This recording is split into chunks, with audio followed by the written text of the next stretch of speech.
NaCl ternyata tidak ada NaCl di situ yang disiapkan. Jadi intinya cairan pencuci luka, karena cairan pencuci luka ada banyak. Bisa PHMB yang disiapkan rumah sakit, bisa NaCl, atau kan misalnya bisa air mineral yang disiapkan oleh rumah sakit. Jadi jangan terpatok hanya pada NaCl. Tapi kalau misalnya dia luka akut, pasti yang disiapkan adalah NaCl, kalau tidak PHMB. Ya, PHMB maksudnya adalah gentle solution, cairan yang ada kandungan antiseptiknya, ya. Ini karena ini steril. Tapi kalau misalnya pasiennya kronik, lukanya infeksi, berarti bisa saja dia menggunakan air mineral saja. Itu juga dibolehkan, penelitiannya bisa. Selanjutnya adalah kalau misalnya dia luka akut, berarti saya tidak butuh sabun. Tapi kalau dia luka kronik, berarti saya butuh sabun, ya. Jadi saya butuh sabun. Setelah itu apalagi saya butuh untuk yang bahan untuk mencuci kasa steril, ya, kasa steril. Jadi kasa steril ini masih dalam steril, ya. Kalau modelnya seperti ini, berarti dia tidak steril, karena ini terbuka. Ya. Jadi kalau dia modelnya seperti ini, berarti dia sudah steril. Jangan dibuka daerah situnya, ya. Jangan dibuka daerah situnya. Oke, karena ini steril, dia di dalam pak steril. Apalagi yang saya butuh, biasanya saya butuh kom. Ya. Saya butuh kom. Atau kan misalnya kalau luka akut, biasanya kita butuh kom yang tertutup seperti ini. Jadi biasanya dilarutkan memang di dalam NaCl-nya ke sini atau cairan antiseptiknya ke sini dan ini. Jadi apa saya butuh itu. Setelah itu saya butuh tempat sampah sementara. Ya, atau tempat ini adalah tempat sampah sementara. Harusnya di bawah ada tempat sampah untuk permanen. Saya butuh korentan. Saya butuh hand wrap. Kalau misalnya mau pakai hand wrap saja, atau kan misalnya kalau mau cuci tangan dari sumber air, itu berarti hand wrap berapa lama? Aduh, saya butuh setelah itu saya butuh pasti plester. Setelah itu selanjutnya saya butuh alat steril. Alat steril itu biasanya isinya adalah, paling standar adalah ada isinya pinset, biasanya butuh 2 buah, ada gunting perban, ada gunting jaringan, sama ada klem. Ingat ya, ada klem. Jadi cek dulu ketersediaannya, ya. Oke, ini tutup. Dan biasanya ini adalah salah satu dressing balutan luka modern yang steril, yang isinya juga kalau masih dia terkapal steril. Ini adalah krim untuk perawatan luka juga. Jadi saya pindahkan ke sini, ya. Oke, setelah saya yakin semuanya siap, semuanya ada, semua tidak ada lagi yang terluka, biasanya pakai underpatch. Kalau tidak ada lagi yang terluka, baru kita bawa. Tapi kalau misalnya mungkin pakai hand wash, berarti cuci tangan dulu, ya, cuci tangan dulu di sumber air, ya. Setelah itu baru, ya, ada yang tidak ada. Saya minta handscoon. Iya, tidak ada handscoon. Tidak ada ya? Kalau begitu clean memori saja, ya. Anggap ini ada handscoon. Jadi ini di mana ditaruhnya? Didekatkan ke sisinya pasien. Oke. Jadi biasanya adalah kebiasaan tak mau rawat lukanya dikasih pindah di rumah ini. Iya. Ayo begitu ya. Nah, kasih pindah semuanya. Apa tujuannya ini? Kalau maunya juga pindah ke sini, ya, tempat tidurnya pasien, wilayahnya pasien. Ini daerah infeksi kontaminasi, malah ini daerah kontaminasi. Jangan didekatkan semua alat-alat ke sana, akan terkontaminasi. Ya. Jadi tidak boleh ada sesuatu yang ada di dekatnya pasien yang dalam bentuk alat steril ataupun yang lain. Itu bisa terjadi kontaminasi silang. Yang boleh itu dekat ketika mau dicuci, ini tempat sampah tok saja, ya. Setelahnya itu pun di ini. Jadi sekarang adalah kalau misalnya sudah ada alatnya, dekatkan lagi ke pasiennya. Pak Tabe, saya merawat luka tadi sekarang. Mungkin saya butuh waktu kira-kira kurang lebih 30 menit. Jadi nanti pertama saya buka dulu ini balutan tak yang lama. Habis itu nanti saya lihat, terus saya cuci, habis saya bersihkan. Atau kita bilang sampaikan saya terus saya bersihkan, habis saya bersihkan dan saya tutup lagi, saya perban lagi. Iya, selesai entah ceritanya. Cuci tangan misalnya kalau kita pakai hand rub sebelum pakai handscoon, ya. Ya. Cuci tangannya nanti belajar lagi ya. Jadi ndak harus didianukan kayak bagaimananya setelah bersih ya sudah. Nah ini juga pada saat mengambil hand rub itu, ini satu pump, ini indikatornya adalah 1 kali cuci tangan, jangan diambil 2 pump. Kalau misalnya pelatihan 4 wajib di Wahidin, kalau misalnya kan ada tesnya 4 wajib di Wahidin, ada ujian cuci tangan pun ada. Kenapa? Karena cuci tangan adalah pencegahan infeksi. ya, dia adalah pilar utama untuk pencegahan infeksi. Jadi apapun itu yang intinya rumah sakit adalah daerah infeksi, daerah kontaminasi, berarti kalian harus wajib lulus untuk cuci tangan, apalagi hand rub yang tersedia di mana-mana dan bisa digunakan kapan saja untuk kondisi tangan yang tidak kotor atau tidak tersentuh dengan cairan pasien, tidak terlalu kotor, kelihatan bersih, tapi kita sudah bersentuhan dengan wilayahnya pasien, berarti kita wajib cuci tangan sebelum menyentuh, setelah menyentuh, ingatkan momennya ya. Nah setelah itu misalnya ini adalah indikatornya 1 kali Pak, ini gunanya kalian untuk apa? Bukan berarti untuk mengirit ke rumah sakit ya, bukan, sekaligus memang sebenarnya mengirit ke rumah sakit, tapi indikatornya adalah ketika kalian sudah melewati 6 langkah itu, tangan kalian sudah langsung kering. Gunanya supaya apa? Supaya gampang pakai handscoon-nya. Kalau basah pasti tidak bisa masuk. Makanya itu indikatornya 1 pump ini untuk 1 kali. Setelah itu pasti kalian sudah kering. Karena kalau kalian baru mapap tapi kalian pap 2 kali langsung keluar, pasti salah. Karena kalau setelah 6 langkah ini pasti tangan kalian begitu diperiksa pasti masih basah. Karena itu indikatornya. Itu yang pertama. Kelihatannya standar, tapi itu sangat penting. Sekaligus mengirit ya. Yang kedua adalah setelah itu kita pasang handscoon. Anggap saya sudah pasang handscoon, kita pasang kerlap. Pak Tawi bisa diangkat sedikit tangan Pak. Jangan misalnya bilang kita yang kayak bagaimana sekali, mandiri kan juga pasiennya. Bisa diangkat sedikit tangan Pak. Oke baik. Segitu posisinya nyaman sih. Oke, kalau gitu saya mulai Pak Di, saya rawat.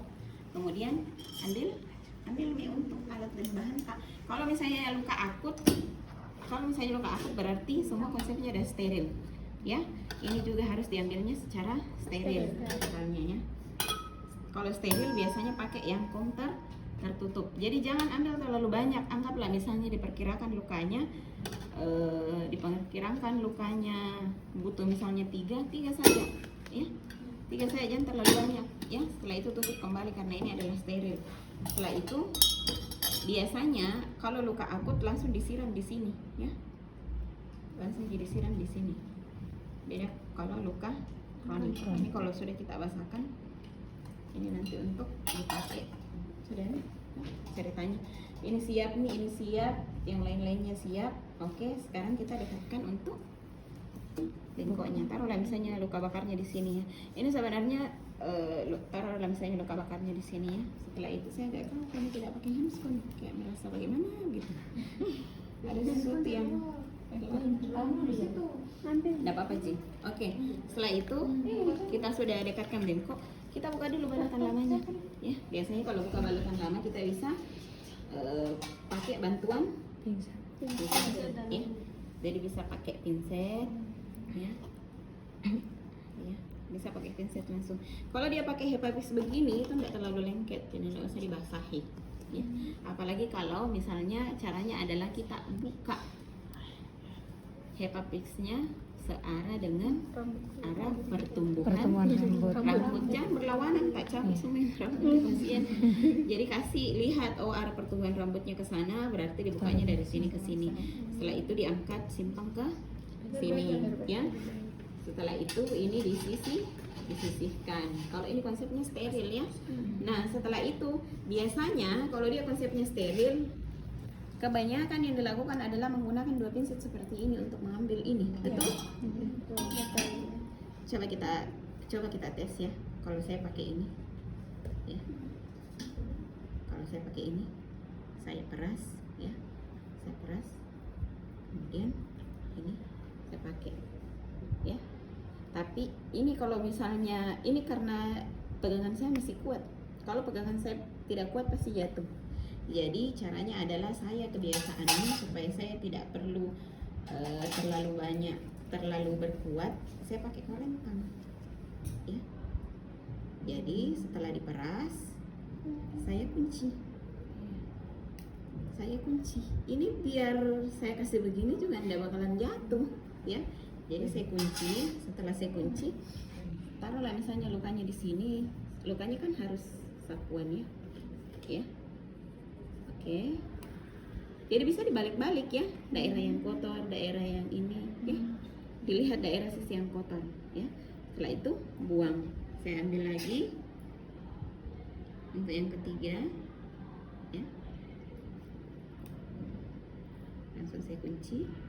Ataukah saya butuh areanya jauh lebih, terserah misalnya nyamannya bagaimana. Ini kalau saya kunci sudah selesai. Ini juga bisa, ya. Di dekat-dekatnya lagi, ya. Intinya daerah-daerah yang ini, oke. Intinya kan satu kali. Atau kan misalnya mau pakai yang singuler. Kalau yang singuler berarti dari dalam ke daerah kontaminasi ke daerah yang paling luar, biar satu kali angkat. Karena kalau yang modelnya kayak begini tak kumpul di dalam, ya, tak kumpul di dalam. Ini untuk yang luka akut ya. Kalau misalnya yang luka akut ya, supaya konsepnya steril adalah dibuang ke keluar. Ini kan langsung terangkat. Ya, anggaplah sampai 3 kali ya. Butuh sampai 3 kali. Oke. Saya lebih suka pakai model yang seperti ini. Sudah, setelah selesai itu, apa yang dilakukan? Itu perlu Keringkan. Ya, berarti butuh ini lagi. Kasa kering. Butuh kasa untuk mengeringkan. Jadi yang perlu dihati-hati pada saat misi, mau kemana misi? Jadi yang perlu diperhatikan adalah konsepnya tetap steril. Usahakan jangan sampai ada yang tersentuh sama kalian ya, yang daerah-daerah yang steril. Jadi biasanya ada orang yang menggunakan hanya satu tangan steril, satu tangan on, satu tangan steril. Jadi setelah itu dikeringkan. Ya, jadi harus betul-betul kering. Kalau butuh 2, silahkan pakai dua. Jadi selesai. Setelah itu ya gunting balutan yang mau digunakan itu sudah selesai pembersihan. Kalau yang steril sudah selesai pembersihan. Biasanya kalau untuk luka-luka steril kadang ini digunakan, ini namanya hydrophobic. Jadi ini namanya antimicrobial dressing. Hydrophobic ini dia secara fungsi adalah dia menangkap kuman yang ada di situ, kemudian membawanya keluar pada saat dibuka. Jadi kayak sifatnya jala kuman, kurang lebih seperti itu. Ini kalsium alginat, namanya kalsium alginat, terbuat dari rumput laut. Jadi kayak dia fiber begitu. Jadi ini untuk luka-luka yang ada perdarahan kecil, perdarahan minor. Ini bisa bantu misalnya kalau kebetulan pas kita rawat luka bakar terus ada yang ini, kemudahannya dia karena dia bisa langsung disobek. Siapa yang bisa cari gunting kalau sudah berdarah? Pasti panik. Jadi makanya dia gampang disobek, langsung tekan pada area perdarahan, sudah tinggalkan saja dia di situ. Kalau perdarahan pasti dia langsung lengket, ya. Sudah tekan, biarkan saja di situ. Jangan diintip lagi.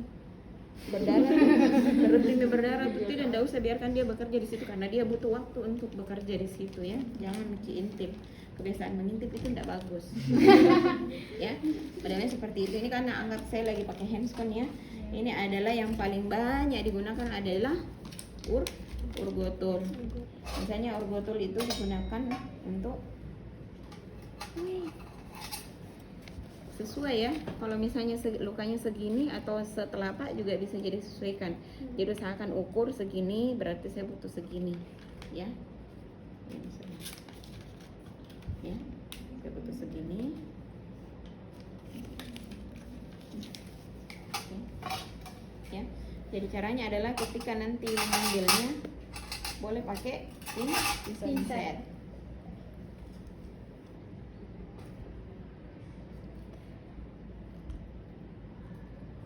Ini juga bisa pakai tangan sebenarnya kalau misalnya yakin handscoon tak masih steril ya. Itu makanya saya bilang biasanya orang pakai satu on, satu steril. Ini kayaknya sudah agak lama ya. Oke, sudah lengket. Jangan langsung dibuang. Ini biasanya karena ini handscoon saya ada handscoon yang on. Ini biasanya masih perlu untuk di apa lagi namanya itu? Apanya lagi namanya ini? Ya, maksudnya kayak jelinya itu perlu disimpan di situ karena kalau tidak diambil ke situ itu bisa lengket, ya. Karena kekuatannya itulah ya. Jadi setelah itu nanti baru bisa langsung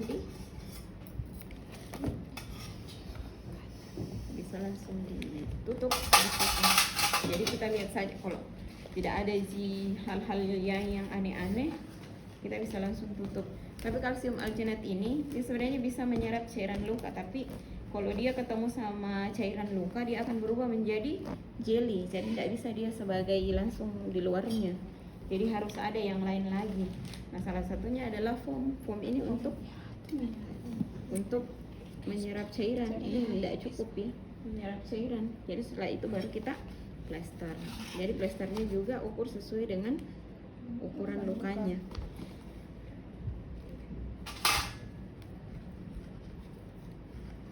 Jadi anggap saya mau langsung satu kali saja.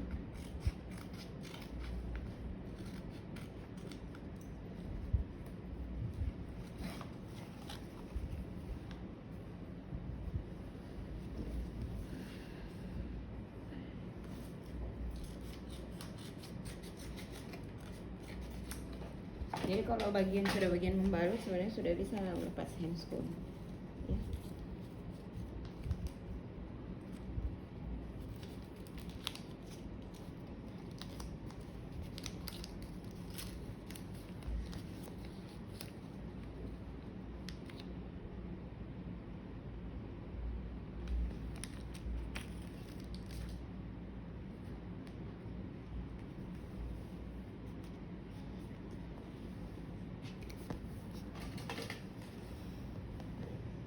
Jadi teknik membalut sebenarnya terserah dari kalian mau bagaimana modelnya, seperti apa, mau kasih model kupu-kupu, mau kasih model lope-lope, bisa silahkan.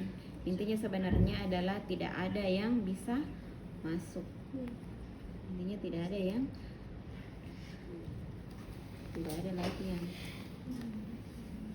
bisa menjadi sumber untuk bisa masuk. Jadi ini bisa masuk ke salah-salah jarinya tadi, supaya dia kayak kalau misalnya agak di ujung sini kan begitu modelnya ya. Jadi direkatkan betul-betul. Jadi kalau membalut luka tidak ada lagi yang membalut luka modelnya. Bagaimana guys caranya membalut luka? Satu, biasanya ada yang pertama sekali pasti begini. Dua, pasang. Jadi sebentar kalau sudah ada pasang begini, modelnya adalah begini jadinya dia. Satu. Iya. Hah? Anggaplah tidak ada yang plester di bawah itu. Dua. Tiga. Iya dulu begitu harusnya. Empat. Gitu, begini tah? Jadi sekarang saya tanya itu bisa mengcover enggak? Bisa enggak? Masih ada aja. Sebagai pelindung. Kuman bisa masuk lewat sini, kuman bisa masuk lewat sini. Goyang sedikit pasiennya terbuka. Jadi sekarang tidak ada lagi yang melakukan membalut luka pakai model begini. Apa gunanya? Tidak ada. Semuanya harus oklusif, harus tertutup seluruhnya area luka, harus tertutup semuanya, ya. Iya, Harus tertutup semuanya ini, oke? Dan modelnya seperti ini. Ini bisa tahan sampai 1 minggu loh. Bahkan pun bisa tahan sampai 1 minggu kalau yang tidak ada penyulit. Bisa tahan sampai 3 hari. Tapi lihat lagi kalau misalnya balutan yang kita gunakan kayak dari yang tadi, dia lama kerjanya nanti bisa baca-baca dia lama kerjanya berapa lama misalnya. biasa ada penjelasannya, dia lama kerjanya misalnya hanya sampai 3 hari, berarti 3 hari harus ganti, kurang lebih seperti itu. Tapi kalau dari segi kokohnya ini balutan, dia bahkan bisa tahan sampai 7 hari, 3 hari. Dia tidak akan rembes karena ada ini foam, ada penyerapnya. Jadi ceritanya istilahnya adalah sudah dicuci, dibersihkan. Setelah itu sudah dikasih sesuatu tadi dari antul itu adalah ada kandungan antiseptiknya, jadi kalau mau ada infeksi dia cegah duluan. Terus ada foam, kalau ada cairannya dia akan terserap sama foamnya. Terus ini adalah fiksasinya paling luar, intinya seperti itu ya. Jadi tadi sebelum membalut harusnya dikaji juga ya, dikaji tanda infeksi inflamasinya, kurang lebih itu sebenarnya kalau luka akut yang mau dilihat tanda infeksi inflamasinya, panjang kali lebar dan lain sebagainya, kulit sekitar lukanya, itu semuanya kan masuk di situ ya. Cukup jelas untuk luka akut. Tapi kalau luka kronik, kalau misalnya tadi sudah disampaikan, kalau luka kronik biasanya kita butuh waktu lebih lama, bisa sampai 1 jam apalagi kalau lukanya besar. Jadi kalau untuk luka kronik silahkan mengambil space waktu, minta waktunya ke pasien, perjanjian waktunya ke pasien untuk lebih lama, bisa 45 sampai 1 jam Pak ya. Nanti kita rawat bagus-bagus supaya lukanya cepat sembuh ya. Jadi jelaskan apa tindakan yang mau diambil seperti tadi ya, tindakan ini tujuannya untuk apa. Kalau ini tujuannya untuk mencegah infeksi, ini tujuannya untuk mengontrol infeksi nih, meminimalkan infeksi karena pasti sudah infeksi biasanya kalau luka kronik. Sudah kita cuci tangan, bla bla bla dan sebagainya ya. Biasanya ini jauh lebih bebas kalau fase ini ya. Biasanya kayak jauh lebih bebas kalau fase ini karena misalnya saya bisa pakai air mineral, kalau misalnya ada cairan antiseptik dan lain sebagainya. Saya lebih suka sebenarnya kalau modelnya seperti ini, saya kadang enggak pakai yang kayak model begini. Ini boleh pakai, tapi biasanya saya lebih suka pakai yang yang talenan. Anggap saja ini ya. Kita coba anggap ini daerah seperti nggak apa-apa. Jadi saya lebih suka untuk langsung modelnya seperti ini. Ya. Jadi biasanya kalau malah kalau lebih enak kalau misalnya daerah kaki, jadi tinggal pasang bantal di sini, kita bisa bebas untuk merawat. Anggaplah misalnya lukanya di sini. Saya sudah pasang handscoon misalnya. Nah biasanya itu kalau untuk kasarnya juga jauh lebih bebas ya, meskipun ini kasar steril, saya ambil ya, saya keluarkan. Taruhlah saya misalnya butuh 3 ya. Jadi konsepnya kalau luka kronik adalah konsepnya bersih saja, meskipun jadi sebenarnya kalau saya pribadi saya tidak pernah menggunakan handscoon steril kalau saya rawat luka kronik. Terus sebentar ketika ketemu sama lukanya yang infeksi, jangankan untuk steril handscoon saya, dia akan pasti terkontaminasi infeksi bakteri ya. Jangankan steril, karena pasti kita menyentuh kan ya, menyentuh. Jadi kalaupun luka kronik, saya biasanya tidak pakai pinset ya, boleh pakai pinset. Tapi menurut saya, dari saya pribadi jauh lebih maksimal saya bisa membersihkan kalau saya tidak pakai ini, karena ini agak terbatas di pergerakan tak untuk membersihkan. Begitupun dengan pakai karentang, biasanya butuh ini gunting jaringan saja untuk mengangkat beberapa jaringan yang sudah mati, sudah sterilisasi. Jadi saya bisa langsung pakai ini, ambil ini ya. Jadi caranya adalah kalau misalnya tetap pakai ini, saya bisa langsung begini. Jadi anggap saya lagi pakai handscoon ya. Ya. Setelah itu jangan simpan di sini. Biasanya begitu, kembalikan. Setelah itu anggap ini sudah terbuka ya lukanya. Tadi kita skip saja untuk buka balutan ya.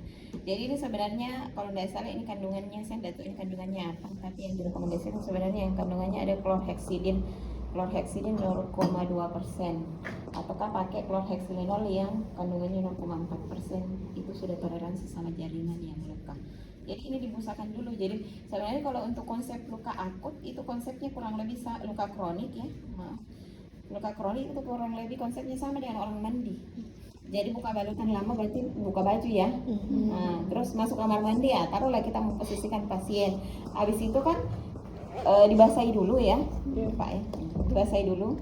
Biasanya siraman dulu kan ya kalau mandi. Disiram dulu. Setelah itu ambil sponge mandi, kasih sabun, cuci badannya kalian. Jadi kalau misalnya luka kronik sendiri sebenarnya agak berbeda sama luka akut. Kalau luka akut tadi dari dalam keluar, kalau ini terserah mau dari dalam keluar, mau dari luar ke dalam, mau dari atas ke bawah, mau dari jungkir balik, tidak ada masalah. Cuma menurut analogi saya, karena ini kan tidak ada standarnya kalau model seperti. Menurut analogi saya, kalau misalnya daerah sini kan masih daerah kontaminasi, kalau ini sudah daerah infeksi. Jadi saya lebih sukanya membersihkan dulu di ya kalau mau modelnya membersihkan dari dalam keluar, dari luar ke dalam, ya boleh dari dalam dulu ke dari luar ke dalam, karena ini kan daerah kontaminasi. Kuman yang ada di sini adalah kuman kontaminasi. Kalau yang di dalam adalah kuman infeksi, jauh lebih ganas yang di dalam daripada yang di luar. Itu kurang lebih kalau dari analogi saya ya, dari pemikiran saya. Makanya saya selalu menyukai mencuci dari luar dulu, kemudian ke dalam. Kalau ini kan kalau bentuknya singular berarti dari dalam ke luar dibuang, ataukah suepan satu kali manja. Kalau ini saya biasanya membersihkan kulit sekitar luka ini dulu, jadi dipegang kemudian kita bersihkan. Jadi kenapa saya suka pakai tangan, karena jauh lebih maksimal caranya membersihkan, karena ini kan bakteri semua yang ada di sini. Coba dibayangkan kalian saja pulang dari kampus itu cuma keringat debu, bagaimana rasanya kalau tidak mandi? Gatal, kotor, lengket, dan lain sebagainya. Padahal itu anggaplah misalnya tidak ada kuman, kalian bersih. Mungkin pun kalau ada kuman cuma kontaminasi. Kalau ini infeksi, kalau kalian tidak bersihkan dengan baik, ada harta karunnya di situ. Jadi tidak musim pantasnya, ya. Jadi ini dibersihkan bagus-bagus, betul-betul. Ini bisa dibolak-balik. Oh, cari lagi daerah yang bersih, ya. Cari daerah yang bersih, kita cuci bersih. Ya, digosok ya. Tapi kalau yang laki-laki hati-hati ya, jangan sampai kalau menggosok ya. Setelah itu buang. Jadi saya ambil lagi yang baru untuk membersihkan daerah dalamnya ya. Tapi untuk kasus luka bakar biasanya hati-hati, jangan terlalu digosok ya, jangan terlalu digosok. Ini intinya sebenarnya tergantung dari jaringan yang rusak, nyerinya bagaimana ya. Jadi kalau misalnya dalam lukanya yang rentan untuk berdarah, itu biasanya cuma didep-dep saja ya. Didep-dep, bisa diusap-usap lembut, usap-usap lembut. Nah kalau luka bakar kan biasanya kalau yang derajat 2 terbuka epidermisnya, sudah kelihatan dermisnya, sebagian dermis yang rusak itu nyeri sekali. Jadi hati-hati sekali ya, dibersihkan ya, hati-hati sekali untuk dibersihkan. Intinya sesuai lah dengan nyerinya, keluhannya pasiennya bagaimana. Tapi kalau tidak ada nyeri, tidak ada juga keluhan yang lain, silahkan dibersihkan semaksimal mungkin. Ini kalau sudah selesai, habis itu dibilas. Oke. Jangan sampai kita kalau tanaman tidak jadi bilasan. Jadi ini sebenarnya model seperti ini juga tidak direkomendasikan NaCl. Itulah kenapa sebenarnya untuk luka kronik. Jadi ini dibilas betul-betul ya. Dibilas betul-betul. Tangan saya dipakai handphone ya. Ya dilihat, saya belanja nanti lama-lama setelahnya juga tangannya untuk jadi sekaligus sebenarnya ini kita pijat-pijat sedikit untuk sirkulasinya. Kalau ada cairan di samping-samping kita evakuasi, kasih keluar, kita bersihkan. Ini jauh lebih maksimal. Jadi rawat luka itu katanya pakai hati, jangan cuma pakai tangan. Jadi harus dibersihkan. Sama kalau kalian bersihkan badannya, itu indikatornya kalian membersihkan luka. Kalau mandinya tidak bersih, berarti cuci lukanya juga tidak bersih. Ini ada sisa-sisa balutan di sini, ada sisa-sisa nanah di sini, dan lain sebagainya, itu harus bersih, ya.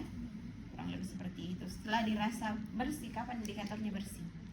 Ayo, yang suka mandi, indikatornya bersih kapan? Berarti dibilas kapan? Sabunnya hilang. Sampai hilang siapa? Orangnya. Tidak licin lagi. Berasa licin. Tidak boleh licin lagi. Ya, indikatornya adalah kok kering? Ini dibilas loh, basah ya. Jadi kalau sudah Cucinya pakai air mineral bisa. ya, makanya saya bilang tadi kalau luka kronik biasanya tadi makanya apa yang perlu disiapkan? NaCl lah, tidak mesti harus NaCl, bisa pakai air mineral. Air mineral itu dari kajian penelitiannya bisa digunakan untuk mencuci luka. Setelah itu apa yang dilakukan kalau sudah dibilas? Dikeringkan. Ya, handukan. Ya, saya analogikan biar kalian paham. Tapi sebenarnya kalau dari secara konsep tidak ada tuh dibilang luka mandi. Ya, namanya perawatan luka. Jadi, tapi misalnya begini, kalau kalian misalnya nonton jenis-jenis di YouTube ya tentang bagaimana orang merawat luka di luar negeri, yang kalau misalnya wound care di luar negeri, tidak ada yang model seperti orang rawat luka di Indonesia. Kayak begini dicuci bersih, bagaimana dan sebagainya. Kenapa? Di sana itu orang aware, luka sedikit tergores sedikit keluar ke rumah sakit untuk dirawat. Beda di sini, jakpok baru datang untuk dirawat. Jadi otomatis perlakuannya beda. Jadi dikeringkan ya, bersihkan. Jadi makanya di sini ada di situ puluhan ribu fiber koloni mikroorganismenya baru dia datang dirawat. Kalau di luar negeri enggak, ya. Di luar negeri makanya semua di luar negeri itu kalau dilihat caranya mereka ada luka kurang lebih sama, semua konsepnya steril. Jadi dia usahakan supaya kayak modelnya luka steril semuanya karena memang seperti itu. Ya. Jadi beda dengan konsepnya. Setelah itu ya ini diikat, kemudian dibuang. Ini nanti boleh dicuci atau dibersihkan. Setelah itu apa yang dilakukan? Dibalik. Kaji dulu lukanya. Tadi kan lupa dikaji. Tapi kan untuk pengajian luka akut kurang lebih ya kayak tanda infeksinya, infeksi inflamasinya jadi lihat. Kalau luka kronik itu lebih banyak. Kemarin ingat ya apa yang dikaji sama luka? Naik sudah Fungsinya secara anatomis, luasnya panjang kali lebar. Nah sebenarnya saya selalu lupa untuk membawa mister luka. Ada banyak sebenarnya mister luka, bukan mister yang seperti ini. Tapi kurang lebih ini sudah bisa lah dijelaskan. Jadi kalau misalnya mau menghitung apanya yang mau dihitung ini? Luasnya ya. Untuk mendapatkan luas berarti kita hitung panjang kali lebar. Kali lebarnya. Jadi sekarang kita hitung panjangnya. Panjang yang diambil adalah panjang terpanjang. Paham tidak maksud saya? Panjang terpanjang. Ini bisa saja dikatakan panjangnya. Tapi coba lihat, masih ada yang terpanjang. Apakah ini panjang terpanjang? Bukan. Coba kita di sini panjang terpanjang. Intinya coba dicari di mana posisi panjangnya, menemukan panjang yang paling panjang ya. Jadi taruhlah misalnya saya ambil yang posisi di sini. Tapi bisa, apakah bisa ambil panjang seperti ini? Bisa. Ya, bisa ambil panjang terpanjang seperti ini dengan catatan kalau mengambil lebar nanti jangan modelnya seperti ini. Kalau misalnya ambil panjangnya modelnya seperti ini, ambil 45 derajatnya, jadi lebarnya nanti akan seperti ini. Ya.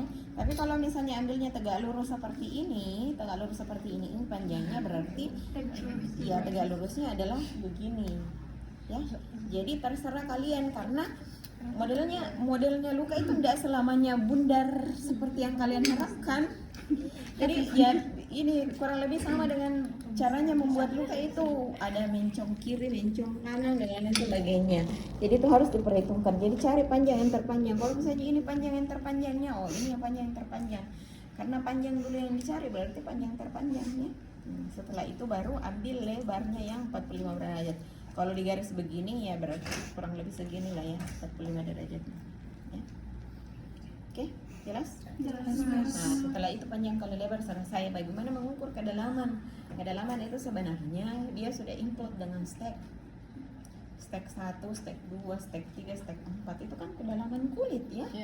Nah, itu kedalaman kulit. Jadi jarang sebenarnya menggunakan yang pengukuran 3 dimensi. Umumnya digunakan adalah pengukuran 2 dimensi. Kecuali kalau ada undermining berarti kita ukur underminingnya seperti yang dipraktekkan kemarin ya. Ambil karton bat.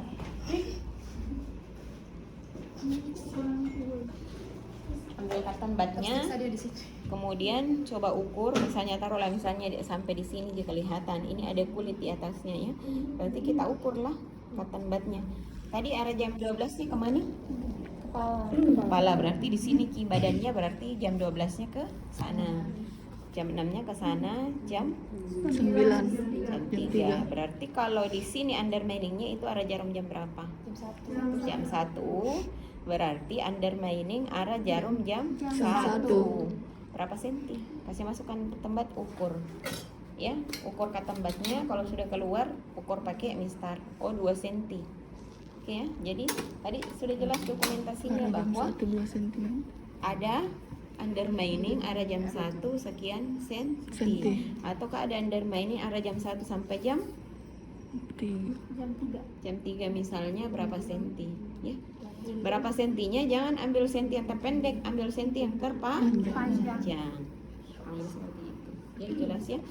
Yang dikaji adalah lihat kulit sekitar lukanya, keringkah, ada maserasi kah, ada terlalu gelapkah, hiperpigmen atau pucat, hipopigmen. Terus lihat pinggir lukanya, pinggir luka yang biasa terjadi adalah ada keropeng, ada penebalan, terlalu kering, itu perlu kalau ada penebalan berarti perlu ditipiskan. Lihat warna dasar lukanya, berapa granulasinya, berapa epitelisasinya, berapa slope-nya, berapa nekrotiknya. Intinya yang jaringan mati itu yang berwarna hitam sama kuning. Yang berwarna merah sama pink itu adalah jaringan yang kita idam-idamkan ya. Intinya sebenarnya kalau konsepnya dia masih ada berwarna hitam sama kuning, fokus utama pertama sekali kalau kita melakukan perawatan adalah hilangkan dulu yang warna hitam sama kuning. Setelah hitam sama kuning pasti ketemu sama dasar luka merah. Dasar luka merah itu adalah angiogenesis atau pembentukan pembuluh darah baru yang bisa menghasilkan jaringan baru. Jaringan baru itulah yang nanti akan mengisi. Kalau misalnya ada kehilangan jaringan berarti mengisi dulu, setelah rata pinggir luka, dasar luka, baru dia akan jalan epitelisasi dari samping, tidak bisa jalan dari tengah. Kalau misalnya pinggir luka sama dasar luka tidak sama, tidak sejajar, epitelisasi juga tidak bisa naik gunung, tidak bisa juga turun gunung. Jadi harus betul-betul rata ini pinggir luka dengan dasar luka. Jadi ini yang hijau ini adalah pinggir luka, yang ini adalah kulit sekitar luka, yang di dalam sini adalah dasar luka. Jadi kalau ditanya mana pinggir luka, ini atau tepi luka kurang lebih sama. Ada yang bahasakan, ada yang bilang tepi luka, ada yang bilang pinggir luka. Yang mana kulit sekitar luka ini? Normalnya pinggir sekitar luka kalau yang dinilai adalah kalau mau dinilai kulit sekitar lukanya adalah 2 cm dari pinggir luka ya. Kalau misalnya di situ kayak ada kemerahan dan lain sebagainya terus memang masih inflamasi berarti itu normal. Tapi kalau sudah meluas dari situ berarti sudah ada penyebaran infeksi atau infeksi sistemik. Nah, itu butuh untuk kolaborasi antibiotik kalau modelnya seperti itu. Kalau sudah meluas sekali daerah zona merahnya ya. Kurang lebih seperti itu yang diukur. Dasar lukanya, lihat apa warna dasar lukanya. Kalau kuning hitam berarti masih utuh untuk dihilangkan jaringan kuning. Hitam sama kuningnya. Kalau sudah merah semua tinggal sisa disupport supaya cepat tumbuh itu jaringan yang berwarna merah, nanti akan berubah warna menjadi merah muda. Bagaimana caranya disupport supaya bisa tumbuh cepat jaringan merahnya? Selain di sini ditangani, dirawat lukanya bagus-bagus, di situ nih juga masuk health edukasi. Edukasi pasien untuk makan telur. Iya, itu secara spesifik makan telur. Telur juga harus hati-hati. Jadi telur yang bagian mana sebenarnya yang bisa mendukung proses itu? Cari bagian telur yang kaya akan protein. Karena edukasinya adalah tinggi protein. Perhatikan juga intinya semuanya asupan sebenarnya dibutuhkan untuk luka kayak zat besi, zinc. Nah, itu kan semua bahan bakunya untuk pembentukan untuk pembentukan apa lagi namanya ya, angiogenesis itu untuk pembentukan enggak ada, saya lupa intinya itulah untuk pembentukan itu, untuk pembentukan jaringan sel yang ada di situ ya, saya lupa namanya ya. Intinya begitu. Jadi masuk di situ edukasi yang lain adalah jaga kebersihan sekitar lukanya. Kan bukan jaga kebersihan lukanya, yang jaga kebersihan lukanya itu kalian yang rawat. Jaga kebersihan kulit sekitar lukanya, jaga perbannya agar tidak kotor, tidak basah sebelum waktu yang ditentukan untuk diganti kembali. Karena ini penentuannya kalau misalnya tadi sudah baca ingredientnya ini bahwa dia hanya bertahan sampai 3 hari, berarti kita kontrak lagi di akhir ya, pasti terminasi. Pak, saya sudah iya. Jadi ini baru pengkajian tadi ya, kita selesaikan dulu. Jadi kalau misalnya sudah pengkajian seperti itu, sudah dikaji ya silahkan dibalut, pasang kembali balutannya. Untuk luka kronik biasanya itu kita pakai krim-kriman ya, kita pakai krim-kriman. Ataukah misalnya kita pakai yang hidrofobik dulu misalnya. Ini bahasanya adalah hidrofobik, fungsinya untuk menangkap bakteri, berarti anti infeksi. Wajib hukumnya antimikrobial itu ketemu langsung sama dasar luka. Karena kan ini mau menangkap bakteri. Kalau enggak ketemu sama dasar luka, siapa yang ditangkap? Nah, bakteri itu kan ada di dasar lukanya. Betul atau tidak? Betul. Ya, jadi wajib hukumnya. Kalau ada yang pasang antimikrobial setelahnya kasar, itu adalah masuk rumah sakit jiwa. Ya, setelah itu masih boleh pakai salep, boleh. Biasanya kalau saya pakai salep, ada pakai stick ice cream. Kalau dari stick ice cream, saya biasanya pakai yang ujungnya ini, ujungnya pinset. Ya, jadi ini bisa dikunci, ya, bisa dikunci pakai ini. Iya, biar maksudnya dia tidak terlalu kan tadi agak susah nantinya kalau mau dibalut, bisa dikunci pakai ini juga. Boleh campur, tidak boleh. Saling menjatuhkan dia tidak, mereka tidak sedang bersaing. Ya, jadi mereka tidak sedang bersaing, mereka akan saling menguatkan. Apanya lagi yang dioles kulit sekitar lukanya, dioles tipis-tipis. Supaya kenapa?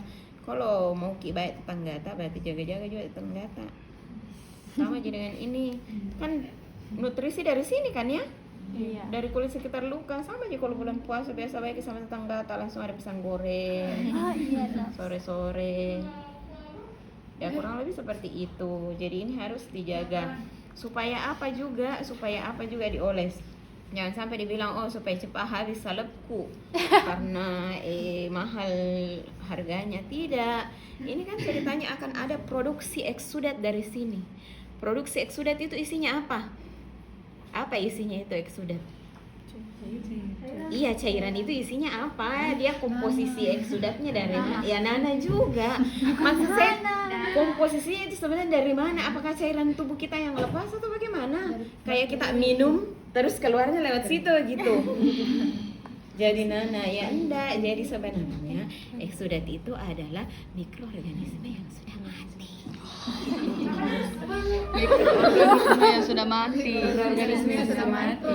Jadi kalau dia mati, dia akan bercampur dengan cairan luka, dia akan keluar, makanya dia bau. Karena ada mikroorganisme situ yang mati. Semakin bau berarti semakin banyak mikroorganisme yang ada di situ dan mati. Begitu. Ya selebihnya paling adalah dari komponen-komponen dari tubuh kita yang lepas, misalnya natrium apakah dan lain sebagainya, kurang lebih seperti itu. Namanya juga kulitnya terbuka ya, tidak ada itu yang mengikat ya, mengikat cairan di situ untuk menjaga supaya tidak loss itu insensible water dari tubuh ya, kurang lebih seperti itu.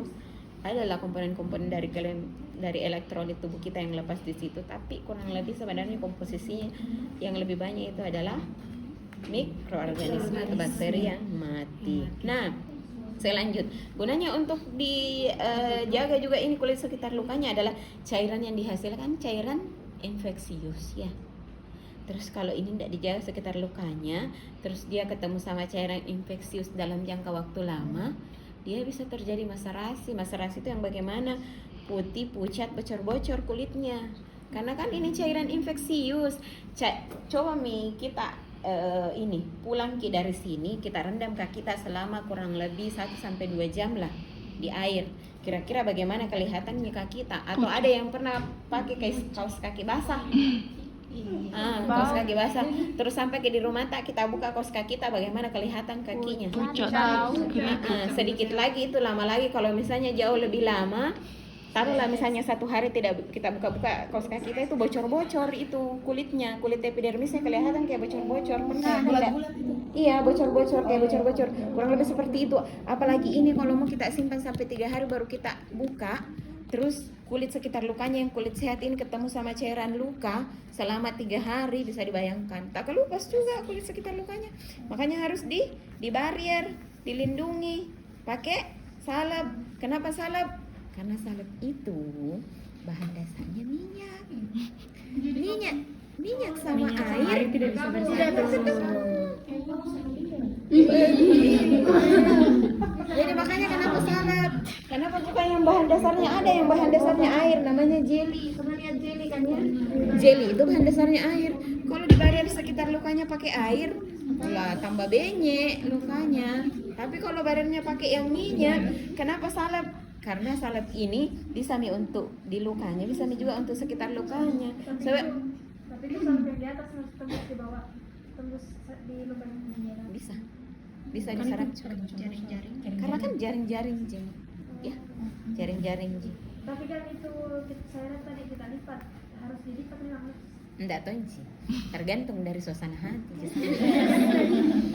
Kalau mau kita 1 lapis juga bisa Ji, tapi semakin banyak jala kita lepas, kemungkinan tangkapannya semakin banyak ya. Oh iya. Iya gitu. Ya, ini juga sebenarnya jaring-jaring ini. Jaring-jaring ini sebenarnya bagus kalau dia modelnya seperti ini. Ini juga bisa dimodifikasi. Misalnya peruntukannya untuk kita punya segini, tapi peruntukannya untuk luka yang undermining tadi, kita bisa buat seperti ini. Thread. Bagaimana lagi ya? Iya kurang lebih kayak modelnya ini. Taruhlah misalnya kita, karena ini panjang, jadi saya agak bingung jadinya. Ini thread, kita thread ya. Nah, kalau misalnya underminingnya panjang ke dalam, jadi ini bisa dibentuk dalam kayak model ular jadinya untuk dimasukkan. Yang penting ini tidak putus ya. Jadi kalau ada undermining yang jauh ke dalam, apalagi ya kurang lebih kayak fistula dan sebagainya, terus dia infeksi mau dimasukkan ke dalam, ini sisa dimasukkan lagi. Taruhlah misalnya di sini ya, masukkan ke dalam, taruhlah di sini misalnya. Teman saya dari kiri ke kanan bisa ya. Masukkan ke dalam ya. Ini bisa panjang sampai semuanya masuk ke dalam, ini bisa panjang ya. Jadi fungsinya adalah menjala kuman dari dalam ya. Tapi sisakan segini, nanti hilang kita dicari di dalam. Ada teman misalnya hari ini kita yang rawat luka, setelahnya itu kita yang rawat luka, baru tidak tahu ini bilang ada kita pasang. Kalau tidak ada tanda-tanda di sini rambu-rambu lalu lintas kita pasang, dan tahu bilang ada sesuatu yang dalam. Jadi kalau ketika dia ganti, dia akan tarik ini keluar ya. Isinya ini sudah isi kuman ya, isinya sudah menjalani ini. Bisa tuh undermining ke dalam itu bisa dikasih masukin model seperti ini. Kalau dia datar luka permukaan seperti ini ya, kurang lebih konsepnya seperti ini. Banyak sebenarnya antimikrobial yang bisa digunakan, tapi yang ada di sini itu saja yang kita praktekkan. Tadi sudah ya prakteknya untuk apa lagi namanya, kalsium alginat dan lain sebagainya. Ini juga sebenarnya ini untuk luka akut, ini hanya untuk luka akut. Memang luka bakar derajat 1-2, luka bakar yang lebih dalam tidak terlalu mempan. Jadi kayak balutan itu banyak, tapi kita lihat mempan tidak mempannya, efektif tidak efektifnya, maksimal atau tidak maksimalnya. Kalsium alginat tadi sudah, foam sudah ya. Dia tidak ada fungsi lainnya, hanya untuk menyerap sudah. Kasa juga kalau misalnya kayak begini bisa langsung pakai kasa. Meskipun dasar lukanya sudah merah. Biasanya tidak boleh kalau dasar lukanya merah terus langsung pakai kasa, tidak ada primernya sebelum dulu. Jadi ini namanya primer, ini namanya secondary dressingnya. Yang plaster itu adalah tersiernya ya. Jadi ini primary-nya antimikrobial atau salep, ini secondary-nya. Boleh pakai foam boleh kalau ada, tapi ini kan agak mahal. Ini jauh lebih murah. Jadi kalau sudah tertutup begini, tidak ada kemungkinan untuk kasain lengket ke jaringan yang merah. Karena kalau lengket jaringan yang merah ditarik, berdarah lagi. Berdarah berarti permulaan luka lagi. Nah, tadi seperti yang kita bilang bahwa secara fisiologis luka itu akan sembuh dengan sendirinya. Kalau terjadi perlukaan, dia akan kembali lagi ke fase inflamasi. Kan fase luka ada 3, inflamasi, proliferasi, maturasi. Ini taruhlah misalnya sudah terbentuk jaringan granulasi, jaringan merah. Tapi karena kita kasih berdarah yang merah, dia akan kembali lagi ke inflamasi karena berdarah lagi. Apa itu inflamasi? Vasokonstriksi pembuluh darah atau vasodilatasi pembuluh darah. Itu adalah respon tubuh ketika terjadi luka. Yang pertama adalah vasokonstriksi untuk menghentikan perdarahan. Yang kedua adalah vasodilatasi pembuluh darah untuk mengerahkan tentara-tentaranya, makrofag, limfosit, dan lain sebagainya ke area luka untuk membantu di sana melawan apa yang ada. Ya. Kalau lebih seperti itu kan respon awal. Jadi kalau model seperti ini ya sudah bisa pakai kasa. Ya. Berapa banyak jam kita tanya lagi berapa banyak kasa yang dipakai sesuaikan dengan kebutuhan. Ini masih bisa tambah. Kalau memang dari pengkajiannya banyak eksudatnya yang keluar tambah ya. Tambah saya terus. Intinya ini perencanaannya adalah bisa tahan tidak tembus sampai 3 hari, 2 atau 3 hari ya. Karena kenapa tidak boleh sering-sering dirawat lukanya pasien, semakin sering diganggu dia juga bisa marah-marah. Sama aja kalau kita mungkin tidur siang 1 jam rencananya, baru setengah jam dikasih bangun Meki, bagaimana perasaan tak? Begitu kurang lebih. Jadi ini tidak boleh diganggu. Sama gitu biasanya kalau misalnya pada luka post operasi itu biasanya tidak boleh diganti dalam 3 hari. Karena biarkan terjadi fase inflamasi, biarkan lewat itu fase inflamasi secara fisiologis. Justru kalau diganggu sebelum 3 hari, diganti balutannya sebelum 3 hari, pasti dia infeksi. Dia tidak fisiologis lagi, ya, dia pasti infeksi karena dia marah, diganggu prosesnya inflamasinya, diganggu kerjanya, ya. Baru orang sama sih, kurang lebih ada yang pernah menganalogikan begini, katanya orang mau BAB di dalam lagi berproses langsung dicelengi begini, bagaimana perasaannya? Langsung kembali nggak jadi BAB-nya jadi keluar gitu. Ya kurang lebih analoginya seperti itu ya. Bagaimana kalau dia berdarah? Kalau perdarahan dievaluasi lagi. Kalau perdarahannya aktif, boleh dikonsulkan dulu. Dok, ini pasien post operasi perdarahannya aktif. Ya, kemungkinan ada sesuatu yang tidak tuntas di dalam, tidak diikat pembuluh darahnya, jadi harus masuk kamar operasi lagi untuk diperbaiki ulang. Ya, Bapak sama manggil pakai. Terus kalau misalnya perdarahannya tidak aktif, ya kemungkinan itu hanya sisa-sisa dari kamar operasi. Apakah perlu diganti? Ya kemungkinan bisa diganti balutan pada luarnya, jangan diganggu bagian dalamnya.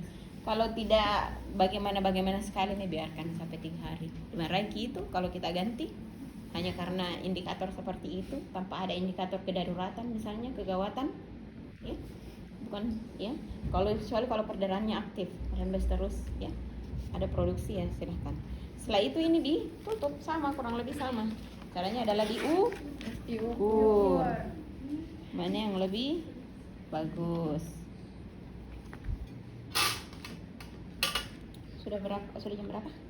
10.25 Nar. Oh, yang ada waktu sedikit ya.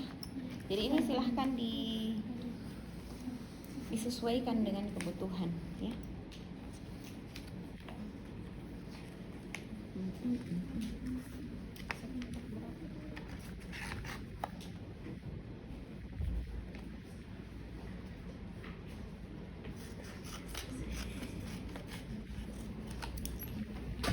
Nah, saya tidak pakai apa lagi? Ada biasanya bahasa anehnya. Saya tidak pakai Hepapix banyak-banyak. Takutnya cepat habis. Yang mana lebih kita utamakan? Lukanya cepat sembuh, tidak ada infeksi, daripada kita irit Hepapix tak. Ya kemungkinan lebih banyak di Hepapix nanti dipakai kalau infeksi karena dia butuh waktu lama. Ya. Kalau tidak pakai handscoon langsung pakai saja sebegini. Jadi beda itu caranya membalut kalau perawat luka sama tidak terbiasa. Jadi kalau sudah tahu ilmunya, tidak ada lagi yang membalut model orang mati, saya bilang sih. Model ikatan orang mati ya. Ya, model pagar. Ya, kurang lebih seperti ini. Jadi perbaiki kulit sekitarnya, jangan sampai kita murah-murah pasien tak. Ini Bapak tuh baru sampai dirawat lukanya tak buka miseng. Apa mau itu nak kerja? Padahal kita yang pasangnya kurang bagus. Belum sempurna ini, belum melengket ini di kulitnya pasien. dia sudah tutup pakai Hepapix atau tidak begitu kering, indikatornya tidak terlalu kering, baru dia kasih Hepapix. Nah saya minta buka, biar lagi tidur pasiennya pasti terbuka aja, karena kita yang pasangnya kurang bagus. Jadi jangan dimarahi pasiennya. Ini bapak baru saja diganti, tak buka biseng, ya kurang lebih seperti itu. Jadi kalau sudah seperti ini ya aman, pasiennya nyaman, bisa makan, baunya minimal. Ada cairan lukanya kan langsung terserap sama ininya, jadi pasiennya cepat sembuh kalau dia enak perasaannya, ya nah lebih seperti itu. Ini selesai. Nah setelah ini kita terminasi nih pasiennya, evaluasi nih pasiennya, Pak bagaimana perasaannya? Lebih nyaman Ki, agak bersih saya rasa, lebih nyaman Ki, sudah dirawat luka aku agak bersih nih saya rasa. Oke baik Pak, nanti kalau ada hal-hal lain yang kita rasa, misalnya gatal, perih dan lain-lain, silahkan dilaporkan ya. Itu yang perlu gatal, perih, itu yang perlu dilaporkan. Jangan kalau ada apa-apa kita panggil Kak Di. Nah biar apa-apa mau nanti berak kita panggil. Misalnya kalau bilang Ki ada apa-apa, jadi indikatornya harus jelas. Pak nanti kalau di daerah Lokata ini yang sudah dirawat ada kita rasa gatal, perih, nanti kita laporkan Di. Itu artinya ada tanda alergi sama apa yang sudah kita